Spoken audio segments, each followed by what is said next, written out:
बिस्मिल्लाहिर्रहमानिर्रहीम। अस्सलाम वालेकुम स्टूडेंट्स, मैं हूं मुदस्सिर जमील और आज का जो टॉपिक डिस्कस करने जा रहे हैं वो है एमडी कैट में ऑर्गेनिक केमिस्ट्री का यूनिट नंबर 2 और इस यूनिट का नाम है जी हाइड्रोकार्बन्स।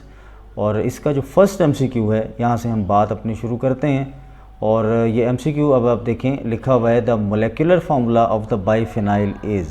ये चार ऑप्शन हमारे पास गिवन हैं, C12H14, C12H16, 12 and 12। Charlie option में है कार्बन 12 एंड हाइड्रोजन 10। सबसे पहले तो इसका आप फॉर्मूला देखें कि यहाँ पे बाइफिनाइल है। एक फिनाइल के लिए हम यूज़ करते होते हैं C6H5 और दूसरे फिनाइल के लिए भी हम क्या यूज़ करेंगे, C6H5। और अगर आप दोनों को सम अप करें तो सम अप करने के बाद इनका जो फार्मूला बनेगा वो बनेगा C12H10। तो delta is the correct option. चलते हैं जी एमसीक्यू नंबर 2 पे। लिखा हुआ है which of the following does not help us to distinguish between alkane and alkene, यानी सेचुरेशन और अनसेचुरेशन के दरमियान में डिफरेंसेस की बात की जा रही है। तो सबसे पहले यहाँ पे लिखा हुआ है अल्कलाइन KMnO4।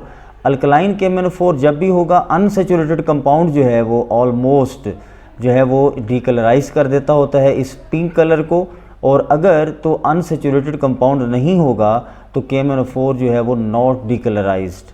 ठीक है जी, ये तो अनसेचुरेशन का टेस्ट है। इसी तरह से चार्ली ऑप्शन में देखें तो ब्रोमीन वाटर टेस्ट है, जो यहाँ पर अल्कीन्स के लिए तो ये चेंज करेगा कलर को, लेकिन अल्केन्स के लिए कोई भी कलर चेंज नहीं होगा, वही रेडिश ब्राउन कलर जो है वो रह जाता होता है। तो इसका मतलब ये हुआ कि ये अल्फ़ा और चार्ली दोनों जो है वो इसके टेस्ट हैं जो अनसेचुरेशन और सेचुरेशन के दरमियान में डिस्टिंग्विश करते हैं। ये जो टोलेंस रिएजेंट है ये हमेशा एल्डिहाइड्स और कीटोन्स के लिए किया जाता है। एल्डिहाइड्स एंड कीटोन्स को डिस्टिंग्विश करने के लिए किया जाता होता है, जो एक सिल्वर मिरर बन जाता होता है फॉर द एल्डिहाइड्स, और ये पॉजिटिव टेस्ट देते हैं और कीटोन्स जो हैं ये नेगेटिव टेस्ट देते हैं। ये टेस्ट नहीं शो करते टोलेंस रिएजेंट के साथ because it is a mild oxidizing agent. तो beta is the correct option.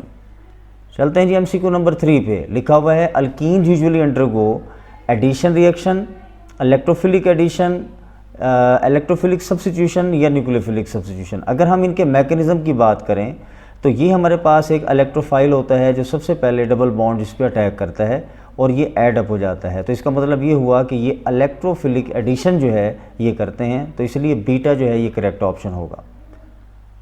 MCQ number 4 में लिखा हुआ है कि when mixture of the propene and air is passed over the silver oxide. तो ये प्रोपीन है हमारे पास CH3CH डबल बॉन्ड CH2, ये प्रोपीन बन गया और कहा हुआ है कि passed over the silver oxide at high temperature, epoxides, propylene epoxide, ethylene epoxide या ब्यूटाइलिन इपोक्साइड इस फॉर्म। तो यहाँ पर देखें ये हमारे पास इसकी इक्वेशन बनती है, ये Ag2O की प्रेजेंस में हम इसको रिएक्ट करवा रहे हैं। तो एज ए रिज़ल्ट क्या होगा, जहाँ डबल बॉन्ड होगा वो डबल बॉन्ड को तोड़ देते हैं, ठीक है, और उनके दोनों के दरमियान में ये हम ऑक्सीजन बना देते हैं। ये बन जाएगा जी करेक्ट ऑप्शन होगा प्रोपिलीन इपोक्साइड, यानी कि यहाँ पे साइक्लिक ईथर जो है ये बन जाते होते हैं, साइक्लिक ईथर्स बन जाते होते हैं। Beta is the correct option. MCQ number 5 में देखें benzene is substituted bye halogen only which one of the following halogen is given the number 1 position in the ring while writing the name of the compound?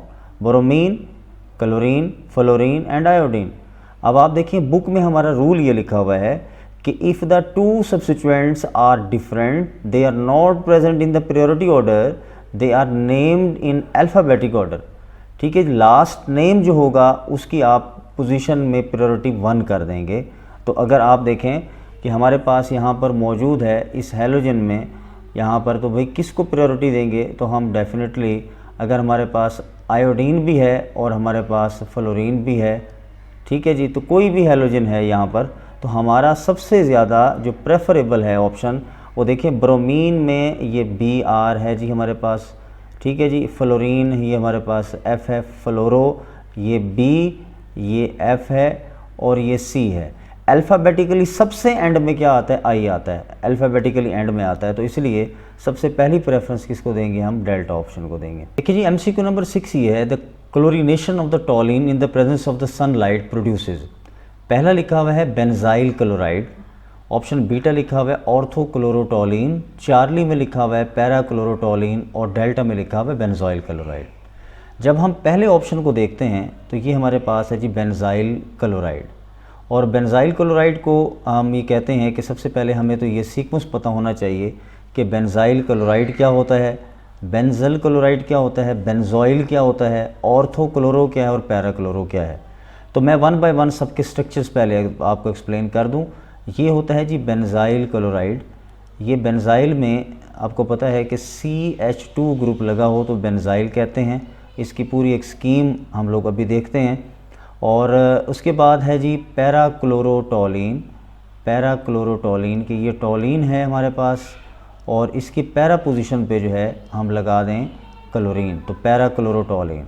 और इसी तरह से ये अगर हमारे पास टोलीन है तो इसकी ऑर्थो पोजीशन पे हम लगा दें क्लोरो, तो ये बन जाएगा ऑर्थोक्लोरोटोलीन। और ये बेंजोइल क्लोराइड क्या है, ये बेंजीन के साथ जब हम C डबल बॉन्ड O लगा देते हैं, C डबल बॉन्ड O और Cl, that is called the benzoyl chloride. ठीक है जी। तो ये हमारे पास है यहाँ पे टोटल स्ट्रक्चर्स। अब आप सबसे पहले स्कीम देख लें कि अगर बेंजीन के साथ एक CH2 लगा हो तो बेंजाइल, एक CH लगा हो तो बेंजल और एक C लगा हो तो बेंजो कहलाता है। तो हमारे पास अब जो स्ट्रक्चर में बात की गई है वो ये है कि ये है हमारे पास टोलीन का स्ट्रक्चर, कि टोलीन को अगर आप रिएक्ट करवा दें किसके साथ, यहाँ पे क्लोरीन के साथ। ये टोलीन है हमारे पास और हम इसको रिएक्ट करवा रहे हैं क्लोरीन के साथ, लेकिन किसकी प्रेजेंस में करवा रहे हैं, सनलाइट की प्रेजेंस में। जब हम सनलाइट की प्रेजेंस में रिएक्ट करवाते हैं तो ये फ्री रेडिकल सब्स्टिट्यूशन जो है वो बन जाएगी और एज ए रिज़ल्ट आप देखें यहाँ पर क्या हो जाएगा, ये बन जाएगा बेंजाइल क्लोराइड। ठीक है जी। ये CH2Cl ये अलग हो जाएगा और HCl अलग हो जाएगा, तो ये बेंजाइल क्लोराइड बन जाएगा। तो हमारे पास इसलिए ऑप्शन अल्फ़ा जो है ये करेक्ट होगा। MCQ नंबर 7 में देखें, good quality polythene is obtained by using the catalyst. Option alpha aluminium triethyl aluminium है, ऑप्शन बीटा में दोनों हो सकते हैं जी, टाइटेनियम क्लोराइड भी हो सकता है, और डेल्टा नन ऑफ दीज। तो आप देखें बुक की स्टेटमेंट ये है कि good quality polythene is obtained when ethene is polymerized in the presence of triethyl aluminium and titanium chloride catalyst. तो ये हमारे पास जो ऑप्शन बनेगा बोथ का जो है ये करेक्ट बनेगा। इसके बाद हमारे पास नेक्स्ट है जी MCQ नंबर 8 कि trans 2 butene can be obtained from the 2 butyne using. जब 2 ब्यूटाइन हमारे पास होता है, ये है हमारे पास देखें CH3, ये C ट्रिपल बॉन्ड CH ये हमारे पास है। और अगर हम इससे ट्रांस बनाना चाहें, ट्रांस ब्यूटीन, ठीक है जी, तो उसके लिए हमें क्या करना पड़ेगा, सोडियम और लिक्विड अमोनिया यूज़ करना पड़ता होता है और -33 सेल्सियस टेम्परेचर यूज़ करते हैं। तो ये हमारे पास बन जाता होता है ट्रांस अल्कीन्स जो हैं ऑब्टेन हो जाते होते हैं। ये देखें जी, ये हैं ट्रांस अल्कीन्स, ट्रांस अल्कीन्स मिल गए हमें। और अगर हम यहाँ पर इसको रिएक्ट करवा देते हैं कि ये हाइड्रोजन से रिएक्ट कर जाए और उसके बाद प्लेटियम और बेरियम सल्फेट, ये वाला अगर हम यहाँ पे लिंडलर्स कैटलिस्ट यूज़ करते हैं कि ये जैसे प्लेटियम लिखा हुआ है और बेरियम सल्फेट है हमारे पास, बेरियम सल्फेट के साथ हम ये कहते हैं क्विनोलिन हो, पॉइज़न के तौर पे हम इसको यूज़ करते हैं इसके हाइड्रोजनेशन को लिमिट करने के लिए। Then you can get the cis alkenes. Cis alkenes जो हैं ये ऑब्टेन हो जाते हैं CH3, ये भी H है, ये भी H है। सिस अल्कीन्स आर फॉर्म। तो ये सोडियम और अमोनिया के साथ हमेशा ट्रांस अल्कीन्स बनेंगे और प्लेटियम बेरियम सल्फेट के साथ हमेशा सिस अल्कीन्स बनेंगे। लिथियम एल्यूमिनियम हाइड्राइड ये कैन नॉट रिड्यूस, ठीक है जी, कैन नॉट रिड्यूस, ये रिड्यूस नहीं कर सकता carbon two double bond carbon, इसको रिड्यूस नहीं कर सकता। उसके बाद ये जो हाइड्रोजन है ये रिड्यूस तो कर सकता है लेकिन ये कंप्लीट रिडक्शन करेगा, ये कंप्लीट रिडक्शन कर जाता है। तो ये हमारे पास कंप्लीट रिडक्शन हम चाहते नहीं हैं, तो उसको लिमिट करना चाहते हैं, अल्कीन तक रोकना चाहते हैं, तो हमारे पास अल्फा ऑप्शन जो है वो क्या होगा, करेक्ट होगा। MCQ नंबर 9 हमारे पास ये है कि propene on reaction with hot alkaline KMnO4 gives glycol, acetone, acetaldehyde या एसिटिक एसिड। तो प्रोपीन की बात करें तो हमारे पास कोई भी अल्कीन होगा, ये हमारे पास लाइक हम ये प्रोपीन की एग्जांपल ले लेते हैं, CH3 CH double bond CH2। इसमें दो ऑप्शंस हमारे पास डिस्कस होती हैं कि अगर हमारे पास कोल्ड अल्कलाइन KMnO4 यूज़ होगा, कोल्ड अल्कलाइन KMnO4 यूज़ होता है, तो हम क्या करेंगे, यहाँ पे बनेगा ग्लाइऑक्सल। ये CH3 CH, ये देखें एडजेसेंट कार्बन एटम्स पे OH होगा, तो ये बन जाएगा ग्लाइऑक्सल, ये ग्लाइऑक्सल बन गया, ठीक है, प्रोपेलिन ग्लाइऑक्सल बन गया। और अगर यहाँ पे हॉट होगा, हॉट अल्कलाइन KMnO4 होगा, तो फिर यहाँ पर क्या बनेगा प्रोडक्ट, यहाँ से ऑक्सीडेटिव क्लीवेज हो जाएगी और ये बॉन्ड टूट जाएगा। बॉन्ड टूटने के बाद एक हमारे पास बनेगा CH3 COOH एसिटिक एसिड और दूसरा बन जाएगा फॉर्मिक एसिड, ठीक है जी। तो ये हमारे पास यहाँ पे ये रिएक्शन का एक मैंने आपको बता दिया प्रोसेस। उसके बाद ये ऑप्शन डेल्टा जो है हमारे पास करेक्ट होगा। MCQ नंबर 10 में लिखा हुआ है the correct order of the reactivity of the hydrocarbon is. अब आप देखें कि ये हमारे पास हैं अल्कीन्स, और अल्कीन्स में ये कहा होता है कि ये जो पाई इलेक्ट्रॉन्स हैं they are more exposed bonds, ये वाले ये होते हैं जी मोर एक्सपोज्ड। मोर एक्सपोज्ड की बात जब हम करते होते हैं तो इसका मतलब ये होता है कि ये मोर रिएक्टिव होते हैं। मोर रिएक्टिव क्यों होते हैं? क्योंकि ये ईज़िली ब्रेक डाउन हो जाते हैं, तो ये ईज़िली ब्रेक डाउन हो जाते हैं और इसलिए हम कहते हैं सबसे ज़्यादा ये रिएक्टिविटी शो करते हैं। तो अल्कीन्स के बाद हमारे पास नेक्स्ट जो नंबर आता है वो हमारे पास आता है जी अल्काइंस का, ठीक है जी। ये अल्काइंस का नंबर हमारे पास बनता है, जो इसके बाद ज़्यादा रिएक्टिव होते हैं because of the presence of the pi electrons, तो ये ज़्यादा रिएक्टिविटी जो है ये शो करेंगे।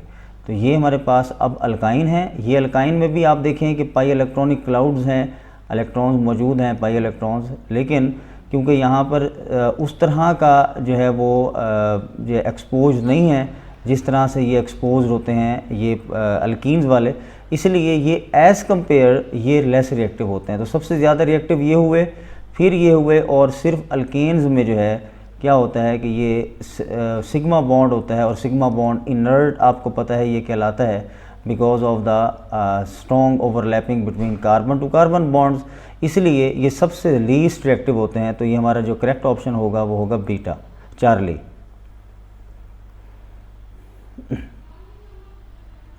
इस लिहाज से जो हमारा करेक्ट ऑप्शन होगा वो होगा ऑप्शन चार्ली। नेक्स्ट चलते हैं जी MCQ नंबर 11 पे। MCQ नंबर 11 है compound C when treated with the ozone and then intermediate boiled with the water and zinc it forms a mixture of formaldehyde and propanaldehyde. देखें, सबसे पहली बात तो ये है कि आप लोगों ने इन दोनों को बड़ा क्लियरली समझना है कि फॉर्मेल्डिहाइड जो है वो क्या है। एक फॉर्मेल्डिहाइड तो ये है कि ये C डबल बॉन्ड O, और प्रोपेनल्डिहाइड क्या है, और ये है जी प्रोपियोन एल्डिहाइड, ये हो गया जी यहाँ पर ये CH2 एंड देन CH3, ठीक है जी। और हम कहते हैं कि कंपाउंड कौन सा होगा, हमने रिवर्स चलना है। अल्फ़ा में लिखा हुआ है CH3 CH double bond CH2, CH3 beta में है CH double bond CH3, Charlie में है CH3 CH2 CH double bond CH2, और डेल्टा में CH3 ट्वाइस है CH and then CH double bond CH2 है।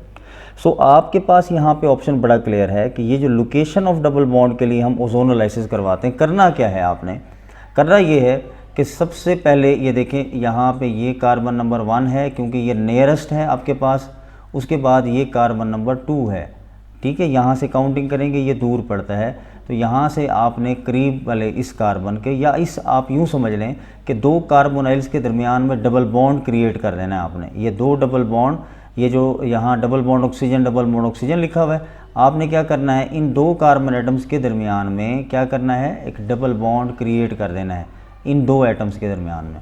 ये डबल बॉन्ड क्रिएट हुआ। अब देखें इसकी तरफ क्या है, डबल बॉन्ड H ये यहाँ पर है, ये C डबल बॉन्ड C है, और उसके बाद दो हाइड्रोजन एटम्स हैं। यहाँ पर क्या है जी, एक हाइड्रोजन है, और उसके बाद ये CH2 और CH3 है। तो इसका मतलब यहाँ पर ये हमारे पास अगर हम देखें काउंटिंग करें 1 2 3 4, तो ये बनता है 1 ब्यूटीन। तो आप देखें कि इनमें से 1 ब्यूटीन का स्ट्रक्चर किसका है, क्या ये 1 ब्यूटीन है? हम कहते हैं जी नहीं। क्यों? ये प्रोपीन है। क्या ये 1 ब्यूटीन है? नहीं। हम कहते हैं ये 2 ब्यूटीन है, तो ये नहीं हो सकता। इसके बाद आगे चलें, चार्ली में देखें तो क्या ये 1 ब्यूटीन है? बिल्कुल जी 1 ब्यूटीन बन रहा है। ये 1 2 3 4 देखें 1 ब्यूटीन बन रहा है, तो इसलिए हमारा जो चार्ली ऑप्शन होगा ये करेक्ट होगा। ये 1 ब्यूटीन इसलिए नहीं बन रहा क्योंकि यहाँ पे इसके स्ट्रक्चर को अगर आप देखें तो ये ब्रांच चेन जो है ये स्ट्रक्चर बन जाता होता है। ये देखें, ये CH है और ये आगे डबल बॉन्ड, नेक्स्ट जो है वो CH डबल बॉन्ड और CH2 है, तो ये वाला हो नहीं सकता यहाँ पर, इसलिए ये भी हम करेक्ट नहीं मानेंगे। तो Charlie is the correct option. MCQ number 11 तो कंप्लीट हुआ। 12 में देखें, the step in which the radicals react with the radical in free radical mechanism, तो उसको क्या नाम देते होते हैं हम? टर्मिनेशन का नाम देते हैं। तो option alpha is the correct one. दोबारा देखें, ये इनिशिएशन में हमेशा जो है वो फ्री रेडिकल्स फॉर्म होते हैं। फ्री रेडिकल्स आर फॉर्म्ड, यहाँ पे फ्री रेडिकल्स फॉर्मेशन होती है, होमोलाइसिस होती है और फ्री रेडिकल्स बनते होते हैं। प्रोपेगेशन में क्या होता है कि यहाँ पे new free radicals are formed. Free radical attack करेगा यहाँ पर न्यूट्रल मॉलिक्यूल पे, न्यूट्रल मॉलिक्यूल को कन्वर्ट कर देगा फ्री रेडिकल में और ख़ुद न्यूट्रलाइज हो जाएगा। तो इस तरह से ये प्रोपेगेशन का ये स्टेप होता है यहाँ पर। फिर ये CH3, ये चलता रहेगा प्रोसेस जब तक ये कंप्लीट हाइड्रोजन सारे के सारे रिप्लेसेबल नहीं हो जाते। तो यहाँ पर देखें, ये CH2Cl हो गया और इसने दोबारा फ्री रेडिकल में कन्वर्ट कर दिया। तो ये प्रोपेगेशन में ये काम होगा। टर्मिनेशन में क्या होगा कि कोई भी फ्री रेडिकल आपस में मिलेगा तो ये टर्मिनेट कर देगा। ज़रूरी नहीं है कि CH3 और Cl ही मिलें, कोई भी फ्री रेडिकल आपस में कंबाइन हो जाएंगे और यहाँ पर एंड स्टॉप द रिएक्शन रुक जाता होता है यहाँ टर्मिनेशन में। MCQ नंबर 13 देखते हैं। Kolbe's electrolytic method is use to prepare the symmetrical. ये देखें, ये आप लोगों ने बड़ा इंपॉर्टेंट पॉइंट ये पढ़ा हुआ है कि अल्केन्स भी बन जाते हैं, अल्कीन्स भी बन जाते हैं, अल्काइन्स भी बन जाते हैं। कॉल्ड इलेक्ट्रोलिसिस मेथड से सारे ही चीज़ें बन जाती हैं। तो देखें, अगर हम अल्केन्स की बात करें तो यहाँ पर देखें ये RCOONA है और ये भी सॉल्ट की फॉर्म में हम इसको बना देते होते हैं। ये याद रखना है कि जब भी आपने कॉल्ड इलेक्ट्रोलिसिस मेथड करवाना है तो as a result of which आप देखें कि एक नया बॉन्ड हमेशा कार्बन एटम्स के दरमियान में जनरेट होता है। तो ये R2R, ये देखें सिमेट्रिकल अल्केन ये बन जाएंगे। साथ ही जो प्रोडक्ट्स हैं वो कॉमन है कि CO2 बनेगा, NaOH बन जाएगा और हाइड्रोजन भी ये बन जाएगा। मैं जर्नलाइज जो है इनकी इक्वेशंस यहाँ पे राइट अप कर रहा हूँ। तो ये हमारे पास होगी बात अल्केन्स के लिए। अल्कीन्स की बात करें तो हम ये कहते हैं कि देखें CH2 है, ये CH2 है और यहाँ पे देखें ये हमने इसका सॉल्ट बना दिया। ये सॉल्ट बनाने के बाद जब भी आप इसकी इलेक्ट्रोलिसिस करवाते हैं तो इलेक्ट्रोलिसिस के नतीजे में देखें एक बॉन्ड मैंने कहा था जनरेट हो जाएगा एक और, तो यहाँ पर देखें ये बॉन्ड जनरेट हो गया। बाकी कॉमन प्रोडक्ट्स हैं। अल्काइन में भी यही होगा कि CH2 डबल बॉन्ड CH2 अगर है हमारे पास और हम यहाँ पर इसके साथ अटैच कर रहे हैं, यहाँ पर ये इसकी ज़रा करेक्शन। अल्काइंस की प्रिपरेशन में भी यही होगा कि अगर हम यहाँ पे CH double bond CH use कर रहे हैं, COONA, ये भी CONA हमारे पास है और जब भी इलेक्ट्रोलिसिस आप करवाएंगे तो एज ए रिज़ल्ट यहाँ पे ट्रिपल बॉन्ड जो है ये अपेयर हो जाएगा। तो यहाँ पर देखें मैंने कहा था कि एक बॉन्ड एक्स्ट्रा आ जाएगा, यहाँ नहीं था, एक बॉन्ड देखें आ गया। यहाँ पर एक बॉन्ड था, यहाँ दो आ गए, यहाँ पे दो हैं तो यहाँ तीन आ गए। इस तरह से ये कॉल्ड इलेक्ट्रोलिसिस मेथड जो है ये सिमेट्रिकल जो है वो अल्केन, अल्कीन, अल्काइन बनाने के लिए यूज़ होगा। तो delta is the correct option. जी MCQ नंबर 14 ये है, in the following compound the removal of hydrogen result in the most stable radical. पहले तो आपको इनका सीक्वेंस पता होना चाहिए कि फ्री रेडिकल्स का जो सीक्वेंस होता है वो क्या होता है। वो होता है ट्रिशरी फ्री रेडिकल सबसे ज़्यादा स्टेबल होते हैं, देन सेकेंडरी, देन प्राइमरी। अब हमने इवेलुएट करना है कि इनमें से प्राइमरी कौन सा है। देखें ये क्योंकि प्राइमरी कार्बन से अटैच है इसलिए प्राइमरी फ्री रेडिकल बनेगा, और ये हमारे पास है सेकेंडरी कार्बन से अटैच है, ये सेकेंडरी फ्री रेडिकल बनेगा। ये कार्बन तीन कार्बन एटम से अटैच है 1, 2 एंड 3, तो ये ट्रिशरी कार्बन है और ये ट्रिशरी फ्री रेडिकल जो है ये बनेगा। तो इसलिए सबसे ज़्यादा जो स्टेबिलिटी होगी या रिमूवल होगा ईजिली वो किसका होगा, यहाँ पर होगा, और जो रिजल्टेंट कंपाउंड होगा वो ज़्यादा स्टेबल होगा। सो इसलिए मोस्ट स्टेबल रेडिकल जो है वो किसका बनेगा, वो बनेगा हाइड्रोजन को रिमूव करके, and that is the option beta. आगे चलते हैं जी नेक्स्ट MCQ नंबर 15 पे। The activating sulphonating agent in the sulphonation of the benzene is. अब आप देखिए एक रिएक्शन में यहाँ पर आपको एक्सप्लेन करने लगा हूँ कि जब भी आप H2SO4 यूज़ करते हैं in the form of the oleum यानी SO3 और H2SO4, तो यहाँ पर सबसे पहले अटैक हो जाता होता है और ये हमारे पास एक रिजल्टेंट प्रोडक्ट बनता होता है। जब ये फर्दर अटैक करता होता है बेंजीन का, जब यहाँ पर इसके ऊपर अटैक होता है तो ये सल्फोनेटिंग एजेंट जो है हमारे पास ये बन जाता होता है और उसके बाद ये CS बॉन्ड बनता होता है और जो ब्रेकर डाउन होता है वो C2C बॉन्ड होता है और SO। इसका मतलब ये हुआ कि ये हमारे पास है एक्चुअली सल्फोनेटिंग एजेंट जो यहाँ पर यूज़ हो रहा है, तो इसलिए ऑप्शन अल्फ़ा जो है ये हमारे पास करेक्ट होगा। MCQ नंबर 16 को देखें कि ortho para directing group generally electron donating and neutral groups deactivating activating groups या फ्री रेडिकल्स।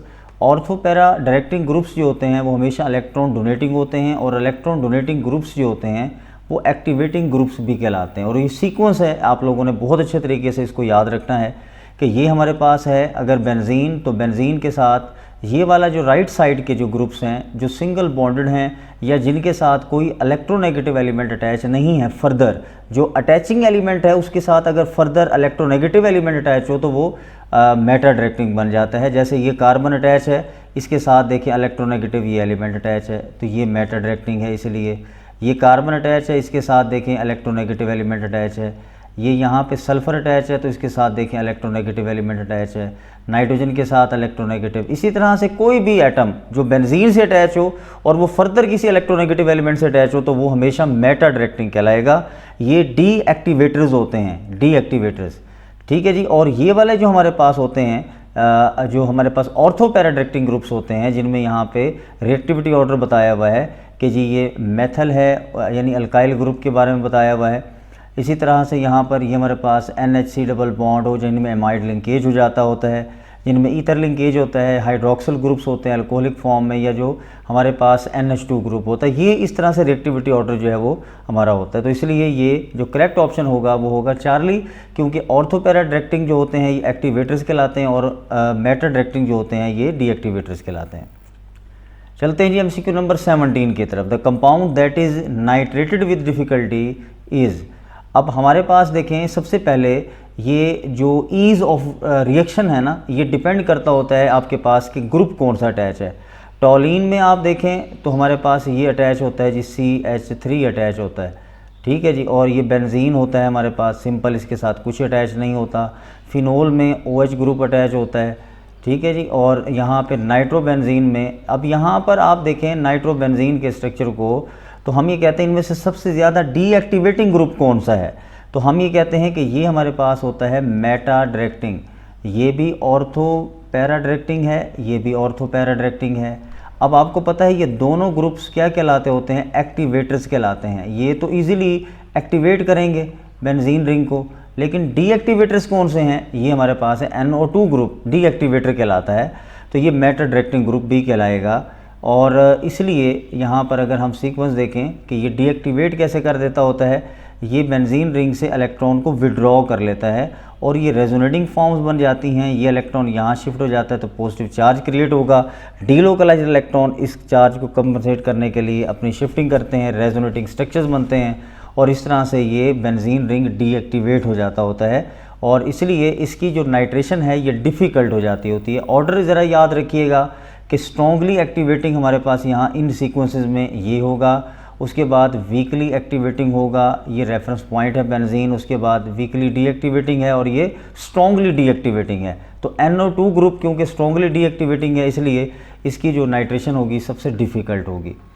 चलते हैं जी MCQ नंबर 18 की तरफ। MCQ नंबर 18 में लिखा हुआ है reaction of bromobenzene with the methyl bromide in sodium and ether produces 2 bromotoluene and 4 bromotoluene. 2,4 dibromotoluene है या फिर ये 3 ब्रोमोटोलिन है या टोलिन बनता है। हम सबसे पहले रिएक्शंस को देखेंगे तो रिएक्शन में हमें बात क्लियर हो जाएगी। पहला रिएक्शन हमें बताया हुआ है यहाँ पर कि ये है ब्रोमोबेंजीन, तो देखें जी ब्रोमोबेंजीन बना लिया मैंने। और उसके बाद है मेथल ब्रोमाइड, ये हमने ब्रोमाइड बनाया और ये साथ ही मेथल ग्रुप लगा दिया। और अब आप देखें सोडियम ईथर मौजूद है। सोडियम ईथर आपको पता है कि ये वर्ड्स फिटिक रिएक्शन जो है वो इससे रेलिवेंट बन जाता होता है। तो यहाँ पर ये सोडियम क्या करेगा, NaBr अलग कर लेगा और उसके बाद ये दो अल्काइल, ये जो अल्काइल ग्रुप है और बेंजीन को आपस में अटैच कर देगा। तो यहाँ पर देखें एज ए रिज़ल्ट फिर क्या बन जाएगा हमारे पास प्रोडक्ट, रिज़ल्ट के तौर पे ये बन जाएगा टॉलिन। तो delta is the correct option. MCQ number 19 देखें, ये है कि इथाइल अल्कोहल को जब आप कंसनट्रेटेड सल्फ्यूरिक एसिड से रिएक्ट करवाते हैं तो इसका मतलब हुआ डिहाइड्रेशन हो गई।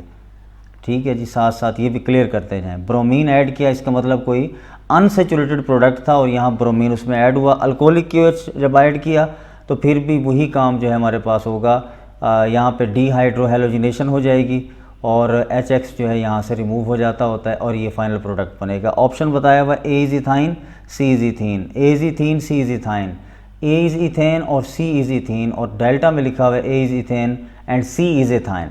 सो हम यहाँ वन बाय वन डिस्कस करते हैं। ये हमारे पास है जी इथाइल अल्कोहल C2H5OH। जब आप सल्फ्यूरिक एसिड के साथ रिएक्शन करवा देते हैं तो डिहाइड्रेशन रिएक्शन होता है, तो as a result CH2 double bond CH2 बनता है। और जब आप ब्रोमीन ऐड कर देते हैं यहाँ पर, तो ब्रोमीन ऐड करने के नतीजे में ये हमारे पास 1,2-डाइब्रोमोइथेन ये प्रोडक्ट जो है ये बन जाएगा। अच्छा जी, ये बनने के बाद अब आपने क्या किया, अल्कोहलिक KOH यूज़ किया।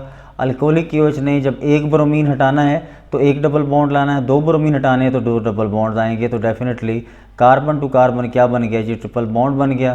तो हमारा जो करेक्ट ऑप्शन होगा यहाँ पर ये हमारा है A, ये हमारा है जी B, ये हमारा है C। तो उसने पूछा हुआ है A और C के बारे में सिर्फ, तो A इज़ इथीन और जो C है वो हमारे पास है इथाइन। तो हमने देखना है कि किस में जो है ये करेक्ट ऑप्शन जो है ये मेंशन है। तो A is ethene, C is ethyne, तो हमारे पास है जी बीटा ऑप्शन में ये करेक्ट ऑप्शन गिवन है। होप सो MCQ नंबर 19 आपको क्लियर हो गया। नेक्स्ट चलते हैं जी MCQ नंबर 20 पे। लिखा हुआ है nitrobenzene may be prepared by reacting benzene with the mixture of concentrated H2SO4 and HNO3। Which of the following best explain the role of H2SO4? Removal of water produce, protonation of nitric acid, acting as the solvent, forming unstable complex. हमारे पास इसकी discussion में सबसे पहला point देखें ये है कि जब HNO3 रिएक्ट करता है H2SO4 के साथ तो ये बन जाता होता है H2NO2 पॉजिटिव, HSO4 बन जाता है। जब ये हमारे पास आगे फर्दर रिएक्ट करता है, फर्दर जब डिकम्पोज होता है तो NO2 पॉजिटिव इलेक्ट्रोफाइल स्ट्रॉन्ग बन जाता है और H2O जो है वो H2SO4 से रिएक्ट करके H3O पॉजिटिव और HSO4 बना देता होता है। तो इस तरह से एक्चुअल ये पूरे प्रोसेस में अगर आप काम देखें तो काम ये बन रहा है कि HNO3 और H2SO4 आपस में रिएक्ट करके इसका काम क्या हो रहा है, यहाँ पर ये प्रोटॉन जो है इसको प्रोवाइड कर रहा है, प्रोटॉन प्रोवाइड कर रहा है। तो इसलिए यहाँ पे जो चार्ली ऑप्शन आपके पास होगा protonation of HNO3, that will be the correct one. आगे चलते हैं जी MCQ नंबर 21 पे। और X-ray analysis showed all about the structure of the benzene except carbon to carbon bond length. बिल्कुल ठीक है जी, ये बताता है कि जी ये कार्बन टू कार्बन जो बॉन्ड लेंथ है हमारे पास बेंजीन में वो कितनी है, वो यहाँ पर है कार्बन टू हाइड्रोजन और carbon to carbon bond length के बारे में ये बताता है। और वो कितनी है जी, ये वाली लेंथ हमारे पास है 1.397 एंगस्ट्रॉन। और उसके बाद कार्बन टू इनके दरमियान में एंगल जो है वो बता रहा है जी 120 डिग्री का होगा। बिल्कुल ठीक, ये भी बताता है। Carbon to hydrogen bond length 1.09 ये भी बता रहा है जी। और उसके बाद जो चीज़ नहीं एक्सप्लेन करता वो है डेल्टा ऑप्शन, क्योंकि ये टेक्निक से नहीं एक्सप्लेन हो सकती, ये एक थ्योरेटिकल एक्सप्लेनेशन है और इसलिए डेल्टा हमारे पास जो है ये करेक्ट होगा। चलते हैं जी पॉइंट नंबर 22 पे। लिखा हुआ है मार्कोनिकोव्स रूल। मार्कोनिकोव्स रूल की बात करें तो चार ऑप्शन हमारे पास हैं। सबसे पहले तो देख लें कि अनसिमेट्रिकल कौन कौन से हैं। ये जब डबल बॉन्ड के दोनों तरफ हाइड्रोजन बराबर ना हो तो ये हमारे पास अनसिमेट्रिकल कंसीडर होंगे। यहाँ पर वो कहता है कि नॉट एम्प्लॉयड, ये अनसिमेट्रिकल हैं, ठीक है जी। और यहाँ पर देखें ये भी अनसिमेट्रिकल हैं, ठीक है। यहाँ देखें तो ये सिमेट्रिकल हैं, ये हमारे पास है सिमेट्रिकल। तो यहाँ पे जो है ये अप्लाई नहीं होगा Markovnikov's rule. So delta is the correct option जो आपके पास है जी। MCQ नंबर 22 ये सॉल्व हो गया। आपने पढ़ा हुआ है कि मार्कोनिकोव्स रूल हमेशा जो है वो अनसिमेट्रिकल अल्कीन के लिए एप्लीकेबल होता है और यहाँ पे negative part will be added to the carbon having double bond and less number of hydrogen atom. यहाँ पर भी यही होगा, ये नेगेटिव पार्ट ऐड हो जाएगा। यहाँ पर भी यही होगा कि नेगेटिव पार्ट ऐड हो जाएगा यहाँ पर having double bond and less number of hydrogen atoms. तो ये हमारे पास यहाँ अप्लाई हो रहा है, जहाँ नहीं हो रहा वो ये हमारे पास है, दोनों तरफ हाइड्रोजन एटम्स की तादाद इक्वल है। नेक्स्ट चलते हैं जी MCQ नंबर 23 पे। Ethylene reacts with alkaline KMnO4 to form, ये हमारे पास है जी टेस्ट है इथेन और इथीन के दरमियान में भी, और अभी हम प्रीवियस जो है वो MCQs में डिस्कस कर आए हैं कि इथिलीन ग्लाइकोल जो है ये हमेशा बनता होता है। तो ये आपके पास एक रिएक्शन आ गया कि ये इथीन KMnO4 से रिएक्ट करता है, तो यहाँ पे KMnO4 +7 से चेंज हो जाता है +4 में, और ये ऑक्सीडाइज हो जाता होता है ये वाला प्रोडक्ट आपका, और ये हाइड्रोक्सिलेशन भी कहलाता है प्रोसेस, इसको हम हाइड्रोक्सिलेशन भी कह सकते हैं। ठीक है जी, तो ये हमारे पास होगा, ये पिंक कलर होता है यहाँ पर, और यहाँ पर ये कलरलेस यानी ये डीकलराइज हो जाता होता है। तो ये आप लोग प्रीवियस जो है वो स्लाइड्स में देख चुके हैं। तो हमारा जो ऑप्शन करेक्ट होगा वो होगा जी डेल्टा। MCQ नंबर 24 देखें, लिखा हुआ है benzene reacts with the benzoyl chloride. ये हमारे पास है जी बेंजीन, ये बेंजीन का रिएक्शन है बेंजोइल क्लोराइड के साथ। और बेंजोइल क्लोराइड क्या होता है कि जब आप बेंजीन को यहाँ पे C+O और Cl से रिएक्ट करवा लें, और किसकी प्रेजेंस में हो रहा है, ये AlCl3 की प्रेजेंस में हो रहा है, तो यहाँ से आपको पता है H जाएगा और यहाँ से Cl जाएगा, तो हमारे पास जो प्रोडक्ट बनेगा हम उसको ज़रा अंडरस्टैंड कर लेते हैं। ये बेंजीन है, इसके साथ C+O लग गया तो बेंजो हो गया, और अगर फिनाइल अटैच है तो फिनोन कहेंगे। तो हमारे पास ये बन गया जी, यहाँ पर HCl अलग हो गया, और ये हमारा जो करेक्ट ऑप्शन होगा वो होगा डेल्टा। MCQ नंबर 25 देखें, which group deactivate the benzene ring. हम ये बात पढ़ चुके हैं कि जितने भी मेटा डायरेक्टिंग ग्रुप्स हैं दे डीएक्टिवेट द बेंजीन रिंग। यहाँ पर ये ग्रुप है, इसके साथ कोई इलेक्ट्रोनेगेटिव एलिमेंट अटैच नहीं है, ये नाइट्रोजन है, आगे कोई इलेक्ट्रोनेगेटिव नहीं है, ये ऑक्सीजन है, आगे कोई इलेक्ट्रोनेगेटिव नहीं है। तो ये हमारे पास हैं चार्ली, बीटा और डेल्टा, ये सारे ऑर्थो पैरा डायरेक्टिंग ग्रुप्स होंगे, और हमारे पास ये एक्टिवेटर्स कहलाते होते हैं। और नेक्स्ट जो हमारे पास है वो क्या है, हमारे पास है अल्फ़ा ऑप्शन, ये है C+O और H, इसके साथ देखें इलेक्ट्रोनेगेटिव एलिमेंट अटैच है, तो हम इसको मेटा डायरेक्टिंग का नाम देते हैं। और ये क्या होते हैं, डी एक्टिवेटर्स कहलाते होते हैं, ये डी एक्टिवेटर्स कहलाते हैं। सो ये हमारे पास जो करेक्ट ऑप्शन होगा जी वो होगा अल्फ़ा। पॉइंट नंबर 26 को देखते हैं कि hydrocarbon reacts with the hypochlorous acid to give 2-क्लोरो एथेनॉल। सो ये हमारे पास जो हाइड्रोकार्बन है वो क्या होगा। अब यहाँ पे आप सबसे पहले देखते होते हैं कि यहाँ पे हमारे पास जो रूट नेम है वो है एथेनॉल, इसका मतलब ये है CH2 और ये CH2OH, ये तो हमारे पास बन गया। अब 2-क्लोरो है तो ये 1 और 2 पे क्लोरीन आ गया, इसका मतलब ये हुआ कि ये हमारे पास बन रहा है। तो कितने कार्बन एटम्स चाहिए ये बनाने के लिए, डेफिनेटली 2 कार्बन एटम्स चाहिए। 2 कार्बन वाला हमारे पास क्या होता है, इथीन होता है। और उसके बाद हम कहते हैं किसके साथ रिएक्ट करवाएं, HOCl हाइपोक्लोरस एसिड के साथ, और यहाँ पे क्या बन जाएगा जी, OH और Cl यहाँ पे अटैच हो जाएगा। तो इस तरह से हमारा जो करेक्ट ऑप्शन होगा वो क्या होगा, अल्फ़ा। चलते हैं जी MCQ नंबर 27 पे। MCQ नंबर 27 ये है, which of the following statement is incorrect. Two butene is the positional isomer of the one butene, ये वाली बात है जी पहला पॉइंट में। ऑप्शन बीटा हमारे पास है कि carbonyl functional group is present in both aldehyde and ketone, ये भी करेक्ट है। एल्डिहाइड में ये C+OH होता है, और कीटोन में C+O और दोनों साइड पे जब हम कहते हैं कार्बन होगा। All the aromatic compounds are close chain compound usually, बिल्कुल ठीक है जी। ये यहाँ पर क्लोज चेन कंपाउंड्स के एग्जांपल में हम ये डिस्कस कर लेते हैं। उसके बाद ऑर्थो नाइट्रोटोलिन और para nitrotoluene are the functional group isomers, बिल्कुल ऐसा नहीं है कि ये हमारे पास है, ये टोलिन का स्ट्रक्चर है, यहाँ पे ऑर्थो पोजीशन पे नाइट्रो ग्रुप है, और यहाँ पे पैरा पोजीशन पे नाइट्रो ग्रुप है।